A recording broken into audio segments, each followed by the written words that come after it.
उस कोटि का कर्म होता है तो परमात्मा की प्राप्त। और दोनों मिलकर के जो कर्म होते हैं पाप मिले उसके मिल से ठीक है अब ख्याल करना चाहिए। एक भाई ने पाप कर दिया, चोरी की या व्यभिचार किया, पाप करता है ये भूत कपट चोरी व्यभिचार मद्यपान मांस भक्षण पूरा छोड़ना हिंसा करना और जितने जो पाप हैं ये तो समझो पाप कर्म लिखे कर्म है, कर्म है। और अच्छे कर्म क्या है कि जैसे जग करना तब करना, ब्रह्मचर्य का पालन करना, दान देना, दूसरों का हित करना, पूजा करना, सत्कार करना, आदर करना, अच्छा व्यवहार करना, इस प्रकार के बहुत से जितने जो शास्त्र कर्म है, तीर्थ है, व्रत है, उपवास है, बड़ा विस्तार है या भगवान का जो भजन ध्यान करना, भक्ति करना, ये भी उत्तम कर्म होते हैं।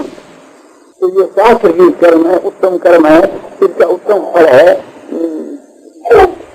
जो को प्राप्त होना, परमात्मा को प्राप्त होना, सबसे बड़े परमात्मा को प्राप्त होना। तो यहाँ उसका फल भोग लेना, शैतान भाव से कई आदमी कर्म करते उत्तम कर्म तो यहाँ उसका फल मिल जाता है और अन्य योनि में जाकर के लिए मिलता है।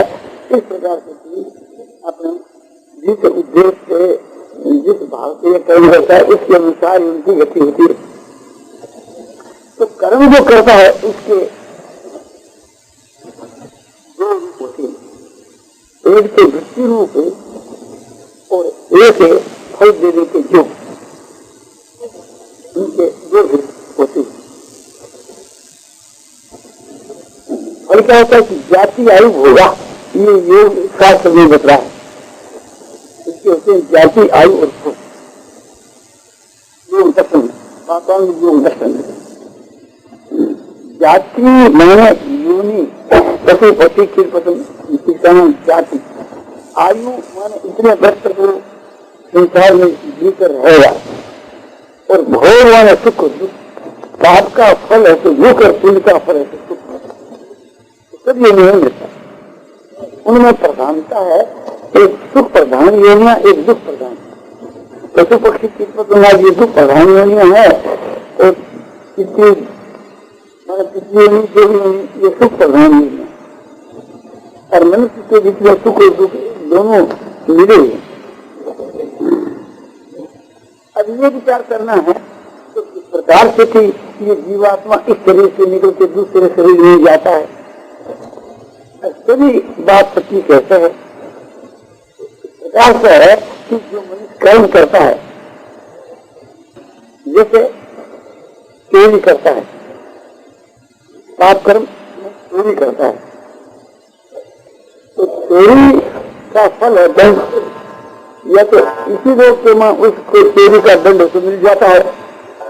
दूसरी बात यह है कि मरकर करते तो दूसरी योनियों के मां भी उसको दंड मिलता है। यहाँ से पूरा दंड मिल जाता है चोरी का, तो फिर परलोक में उसको दंड नहीं मिलता। ये बात है महाभारत के में आती है। संघ और लिखित में दो भाई थे, तो लिखित छोटा भाई था, संघ बड़ा भाई था।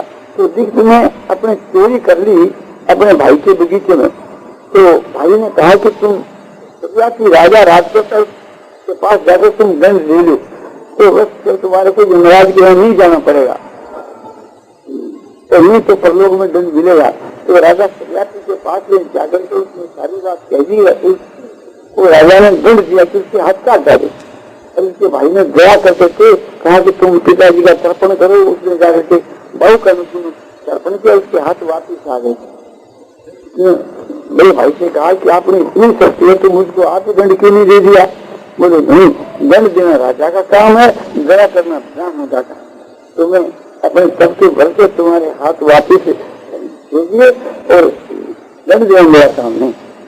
तो वहाँ ये बात बतलाई है कि जिसको ध्यान दंड नहीं मिलता चोरी का, उसको परलोक में मिलता है।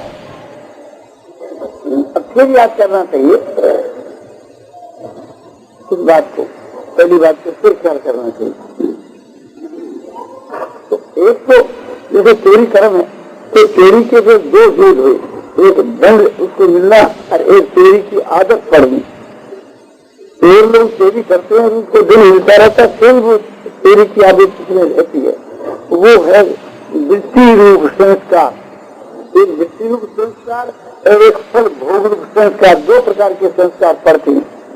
तो वृत्ति रूप जो संस्कार है वो कायम रहते हैं। जैसे एक आदमी व्यभिचार करता है और व्यभिचार का दंड मिल जाता है, उससे कोई बीमारी होकर के मिल जाता है, समझो कि गर्मी की बीमारी, जाग की बीमारी, कोई प्रकार की बीमारी होकर या राजा उसको दंड दे देता है कि तुमने ऐसे परस्त्री गमन नहीं किया। यदि यहाँ उसको दंड नहीं मिलता है तो फिर परलोक में पूजा का दंड मिलता है, दंड उसे जरूर मिलता है। तो ये तो उसके कर्म के फल की बात हुई। और मृत्यु रूप संस्कार जो होते हैं, जैसे व्यभिचार करने की आदत पड़ गई तो वो असली को देखने से उसकी वृत्तियां जागृत हो जाती है और फिर वो व्यभिचार करता है, तो उसके हृदय में संस्कार कायम रहते हैं। जैसे चोरी करने वाले चोर के चोरी के संस्कार और व्यभिचार करने वाले के व्यभिचार के संस्कार, ये पाप कर्म के संस्कार इसके हृदय में तो रहते। ये वृत्ति रूप संस्कार है, इसका नाम गुण रूप संस्कार है। तो जैसा मनुष्य कर्म करता है वैसी वृत्ति बनती है, वैसे ही उसके हृदय में गुणों की स्थापना होती है। और जैसे संस्कार होते हैं गुणों के, उसी के अनुसार मरने के समय में समृद्धि होती है। ये महर्षि पतंजलि ने पातंजलि दर्शन में बताया कि समृद्धि संस्कार एक रूपत्वात्, समृद्धि संस्कार ये एक रूपत्वात्, समृद्धि और संस्कार का एक ही रूप होता है। जैसे हृदय में संस्कार होते हैं वैसे समृद्धि यानी पूर्ण होती है और पूर्ण के अनुसार फिर नए कर्म बनते हैं। इस समय के जितने हमारे से जो कर्म बन रहे हैं, हमारे भीतर के जो संस्कार जुड़े हुए हैं, हमारे कर्मों के समूह में उसके बाद जिस प्रकार से जो पूर्ण होती है उसी प्रकार से हम कर्म करने लग जाते हैं। और जैसे एक प्रकार से संयोग होता है, संयोग के अनुसार उसमें संस्कारों की जागृति हो जाती है। जैसे हमने समझो कि परस्त्री गमन किया और उस व्यक्ति को फिर कभी देखेंगे तो देखने के साथ ही वो हमारे भीतर में जो भोग के जो संस्कार जमे हुए हैं वो जागृत हो जाएंगे कि स्त्री के साथ में मैंने ऐसा व्यभिचार किया या भोग किया, वो सुख की समृद्धि हो जाती है और उसे कुछ कर्म की समृद्धि हो जाती है। फिर कुछ कर्म करता है तो वे संस्कार उसके में नए कर्म कराने के में संस्कार शामिल होते हैं। मरने के समय में वे संस्कार काम में आते हैं कि जिस व्यक्ति का मान इसके प्राण जाते हैं, उस प्राण जाने के समय के बीच के माँ भावी योनि जो मिलने वाली है उसी के संस्कारों की जागृति हो जाती है। कि जैसे एक आदमी ने ऐसा काम किया कि वो चोरी करता रहा तो मरने के समय में उसमें बक वृत्ति या बिगाड़ वृत्ति हो जाती है। बक माने बदला का नाम है, बिगाड़ माने गिल्ली का। तो वो जिस प्रकार से दंड पाकर करता है तो मरने के समय उसको बदला याद आ जाता है। और जैसे कोई एक प्रकार से संपत्ति चोरी करता है, लोगों की नजर छिपा करके बिल्ली की माँ बिगाड़ की माँ चोरी करता है तो मरने के बाद में उसको बिगाड़ याद आ जाता है। तो कर्मों के अनुसार तो उसके हृदय में संस्कार गई और संस्कारों के अनुसार अंतकाल के माँ समृद्धि हुई और समृद्धि के अनुसार भावी जन्म होता है।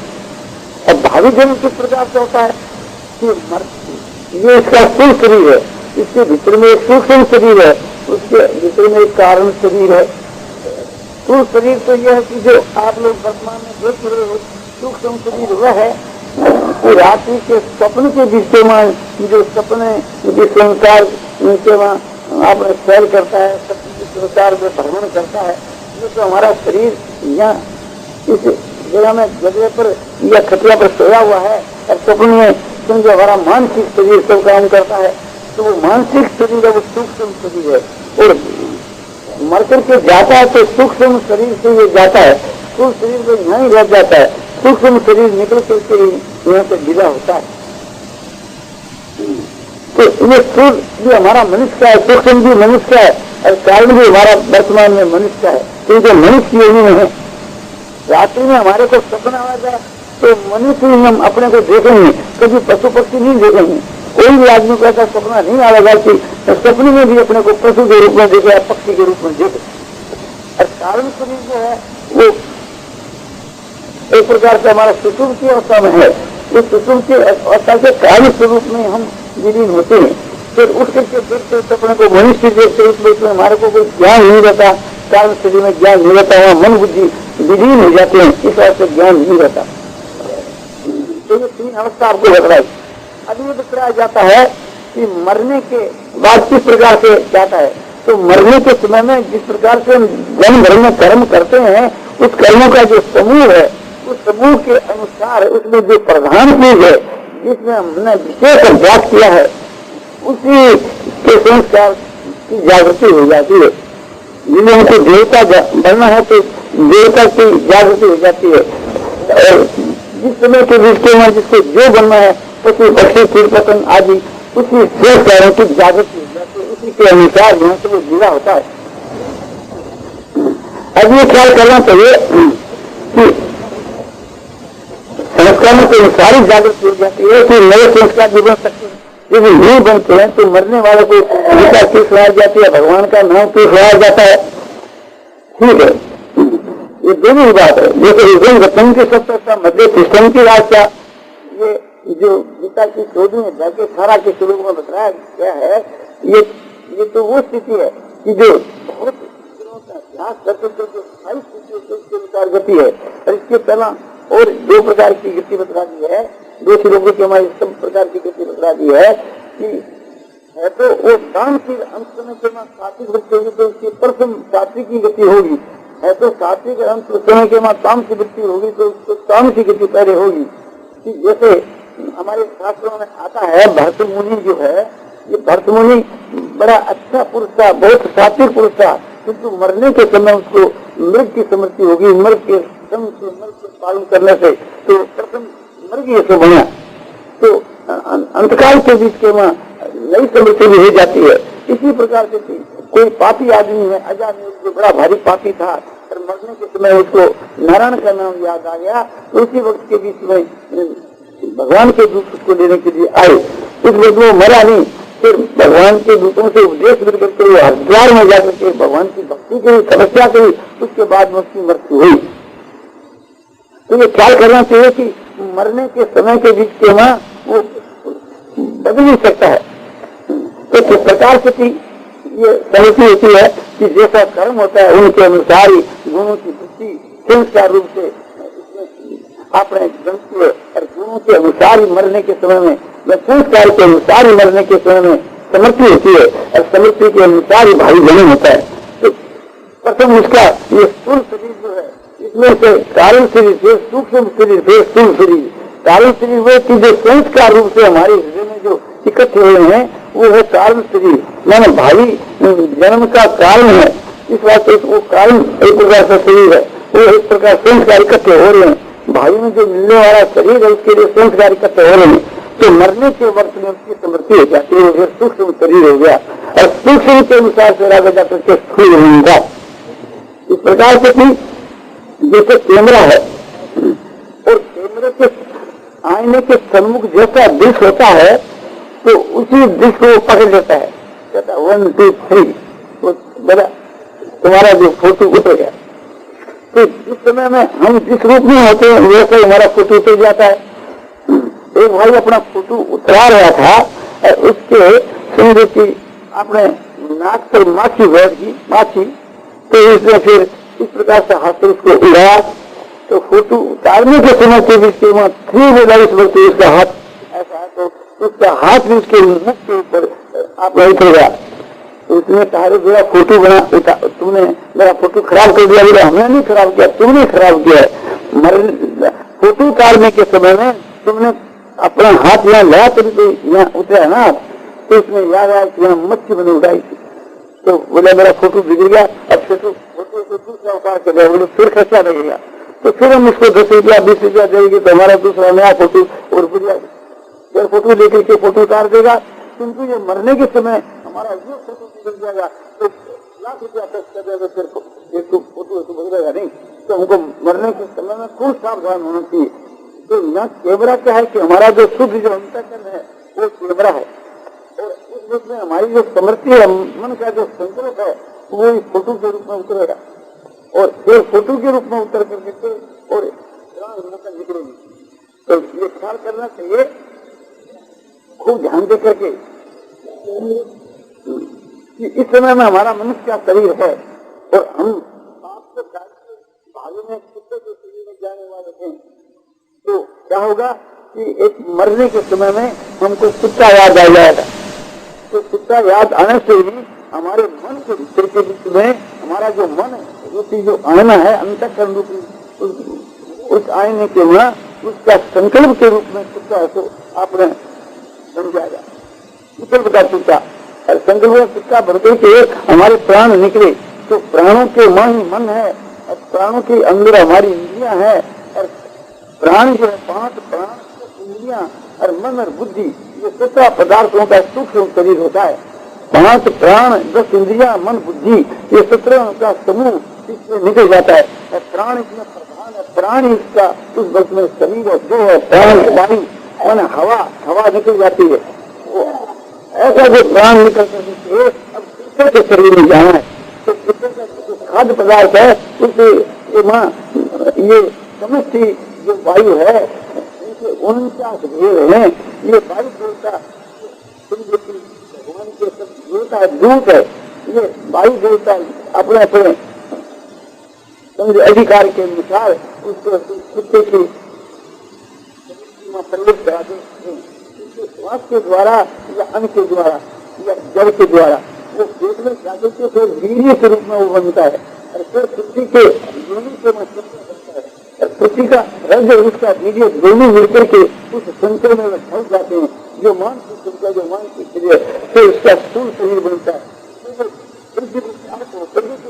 फिर बार के में आता है।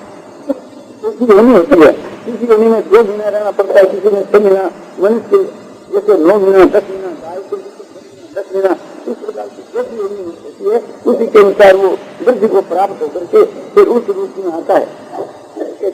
संख्या जैसा होता है तो उसके वहाँ पितल ढाक दिया जाता है, तो पितल की मूर्ति उसी के अनुसार ढल जाती है, जैसा संख्या होता है। तो हमारा जो मन है और मन के भीतर में जो संकल्प है वो संकल्प संख्या है और उसके वहाँ से थोड़ा रजवीर शामिल होकर के और वो उसके अनुसार ढल जाता है। जैसा तिरंगा चित्र होता है, फोटो लेने वाला उसका फोटो ले लिया और उसका तिरंगा तुम बड़ा करके लाओ तो उसके वहाँ पहला वो रंग के वहाँ छापता है, उसके बाद में लाल के वहाँ फिर ऐसे ब्लू रंग के वहाँ तो सब प्रकार के रंग खिल जाते हैं। आकृति तो उसके वहाँ पहले तो रहती है, तो आकृति और संग्रह है। रंग जो जैसे 3 प्रकार का रंग से सब रंग खिलते हैं, 2 प्रकार का रंग है ये मनुष्य के पशुओं के उत्पन्न होने में, एक तो रज और एक वीर्य। रज और वीर्य दोनों से सब प्रकार के रंग उसमें खिल जाते हैं, आकृति में वे ढल जाते हैं, आते हैं। जीवात्मा जो है मनुष्य वो पशु की योनि में जा रहा है, पक्षी की योनि में जा रहा है, तो ऐसा नहीं कि वो उसके में योनि तैयार होने के बाद भी उसमें प्रवेश है, फिर प्रवेश होने का कोई हिस्सा नहीं है, वो तो पहले से ही प्रवेश होता है। पहले पुरुष में प्रवेश होता है, पुरुष के द्वारा स्त्री में सिंचा जाता है, तो स्त्री और पुरुषों का दोनों का संबंध होकर उसे उनकी आकृति में भर जाता है, जैसा उसके मन का संकल्प होता है और आकृति में भरते उसी रूप में आता है। ये यहाँ जो बुद्धि होती है उसकी बात आपको बताई। तो मनुष्य के विषय में यही है, पशु पक्षी के विषय में यही है। इस प्रकार से इस लोक में जो उनका परिवर्तन होता है और परलोक में जो जाकर परिवर्तन होता है, जैसे अर्थी मार्ग और धूल मार्ग की बात आपको बताया, आपको विस्तार देखने का स्थान भी आपको बता दिया। गीता की जो गीता है यहाँ गीता जो जोधपुर में स्थिति है उसकी 8 में जाता 24 और 25 का शुरू देखने का पुस्तक हो जाएगा ऊपर की गति का। और ये 20 की गति भी बतलाई और अधोगति की बात भी आपको बतलाई। अधोगति स्त्री की पक्षी की पत्नी आदि योनियों की।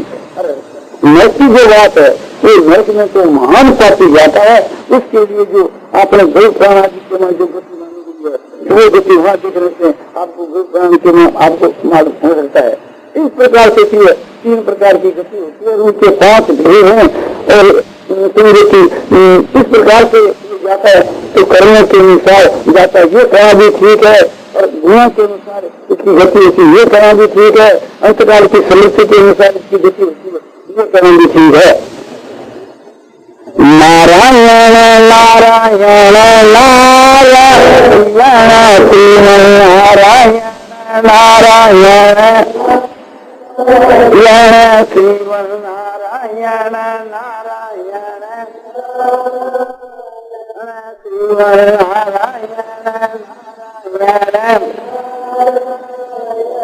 श्रीमन्नारायण नारायण